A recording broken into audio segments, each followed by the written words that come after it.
Well, if you're here on YouTube and you're watching us this morning, you can look around and see that things are definitely a little different. There's no one here in the pews but Debbie. Jonathan is here and Tom is here to work our sound and video, and Brenda will be playing a song in just a few minutes. But if you read my letter last night, there is this feeling of something's different. Things have changed. Things aren't normal. Things are not as we would like them to be, but they are the way they are. And so we are where we are, worshiping, still praising God, doing the things that we can do to stay close in our walk with God. We see everywhere how things really have changed. Grocery stores, restaurants. We can't visit hospitals. We can't visit nursing homes. Those are the things that we can't do. We practice safe distancing, 6 feet apart. We don't gather together. And that can leave some of us feeling rather isolated. But I want to look at some of the things that really have not changed. What hasn't changed is God's presence with us, God's Holy Spirit being with us here in this place now, and God's Spirit being present with you, and the knowledge that you will not go through this alone. Yes, you have families, but you also have God's Spirit. And we're going to talk a little bit about that Spirit and His presence this morning. But those are the things that we want to focus on even in the coming weeks that do not change. So right now, Brenda has a song prepared for us that she's graciously prepared and come this morning to play. And so Brenda, would you offer that to us now?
Brenda, thanks a lot. If you had been here this morning, there would be thunderous applause right now. Thank you again. We were thinking about what's changed. Here this morning, as I said, the pews are empty. People are not here. There's no greeting. There's no laughter. There's no choir. But we can still be together this way. I want to speak to you a little about not what we've been looking to at Lent. That would be great to continue that series on right now, but things are just that different. That we need to look at God's love and assurance and presence. If you remember in John 13 and 14, it is the Last Supper, and it's treated differently there than Matthew, Mark, and Luke. It's a much more intimate setting.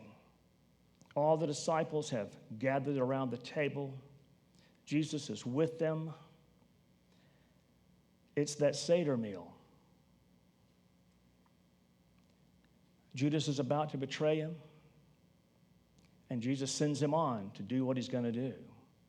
And so the disciples are left there confused and concerned and worried. They're anxious because they just don't understand. And then Jesus speaks to them, and he lets them know that he's going to have to be leaving them, that they won't see him again after this, and that he must suffer, and that he must die, and then he'll be raised again. I imagine that they felt at a great loss.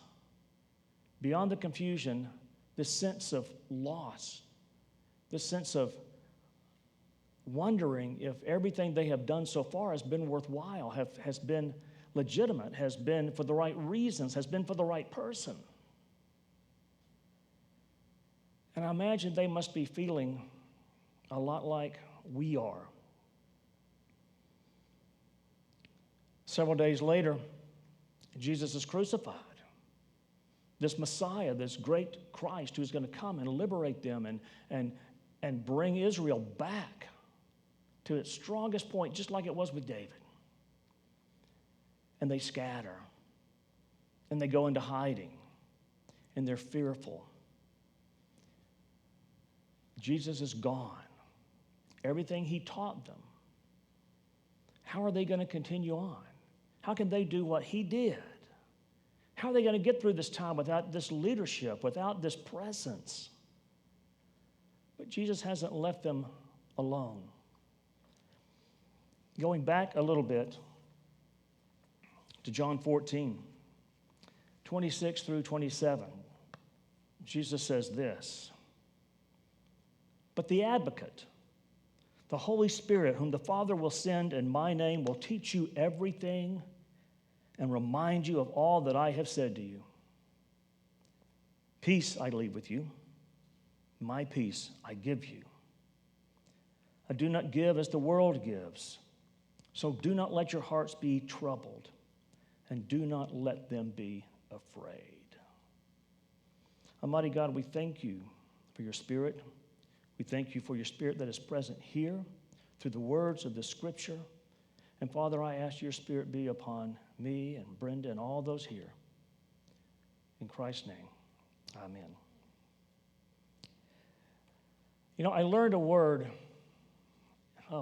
decades ago. And at the time, I was throwing it about in a Bible study. And the word was Paraclete. Paraclete, it comes from a Greek word called parakletos. And it is the word that's used here for advocate. Sometimes it's comforter. Sometimes it's helper. But what it really means is this: one who comes alongside. He is sending his advocate, this one who will come alongside and remind them of all he said, of all he's taught, of all he's done, of all the miracles he's performed, of the power that they've been given and granted in his name. Because as individuals, they feel lacking. As human beings, they feel inadequate. And they're afraid. And they're anxious about what's happening tomorrow and the day after and the day after that. Very much the same as I think many of you are. But this Spirit that comes alongside us, that's the comforter. That's the one who sort of walks with us into the great unknown, who walks with us through this pandemic, who walks with us through this time of confusion and anxiety and fear. And he tells us you don't have to be afraid. My peace I give you. My peace. Mark likes to tell us at the close of our 9 o'clock service what that peace means. It means nothing lacking. A fullness, a wholeness, a completeness. And that is how I would like us to feel. Complete, solid, confident in the Christ who walks with us. But we're humans. You watch the news, you listen to the reports, you see the number infected across the world, you see that through the United States, you see the death rates. And people panic. People wonder, is that going to happen to me and my family? And so you see them practicing things that they would not normally do just out of fear. And that's hoarding and buying and doing all of these things because they have this fear. They have forgotten, if they're Christian, who walks beside them, who comes alongside them. They've forgotten. And while that's easy to say, in times like these, it's very difficult to actually put that out there before you. Because what else have you got? We see how frail we are. We see how susceptible we are to things like this. We've never imagined that this could possibly happen in our lifetimes. But it's here.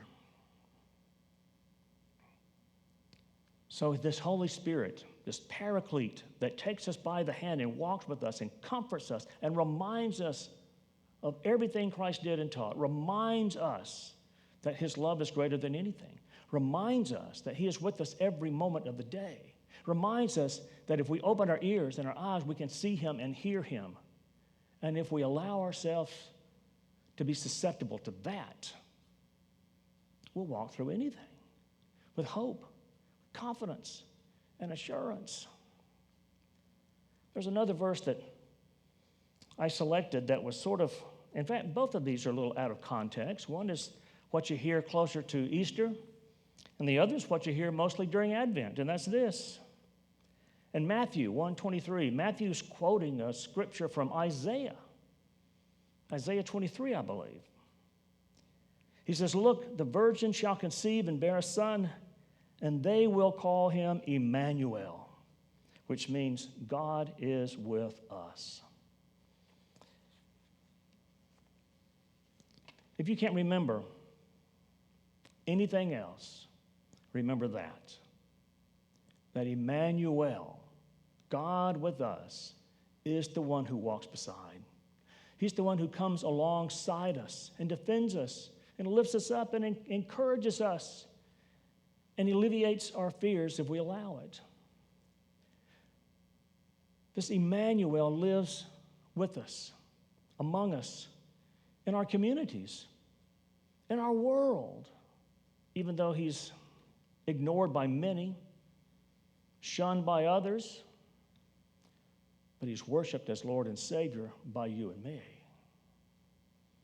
So as we go through these unknown, confusing, fearful, anxious-making times, we have each other. We call one another. We reach out. We speak. We send cards. We have an uplifting word for those around us to encourage them. And in turn, they encourage us. But the greatest encourager of all is Immanuel, God with us. That is something that's unchangeable, unchangeable in a changing time, in circumstances you only see about in movies. That is unchangeable. You will always have that. And during this time that you're home, I hope that you will listen to the health authorities. Do the things they say. Practice good common sense. Do the things that you know and you've seen them a dozen times that we ought to do. Practice those things. Watch out for your friends, your family, your neighbors. And always remember, Immanuel, God with us, is with you. In Christ's name, amen. Brenda?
Brenda, thanks.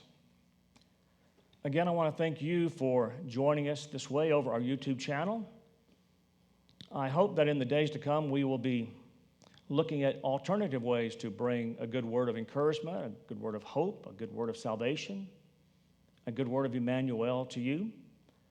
I'm going to be recording short Facebook videos that we'll post about 2 or 3 times a week, and I hope you'll look for those on our church website and share them with your friends. Just small ways that we can stay connected as a church, as followers. Now, if you will, I'm surprising all of these folks this morning, these 4 who are here, because I want us to stand and say the Lord's Prayer. And I want you, as we say it, I want you to say it as well. Say it with your children. Say it with your family, your spouse. Say it with any loved one that happens to be around watching this.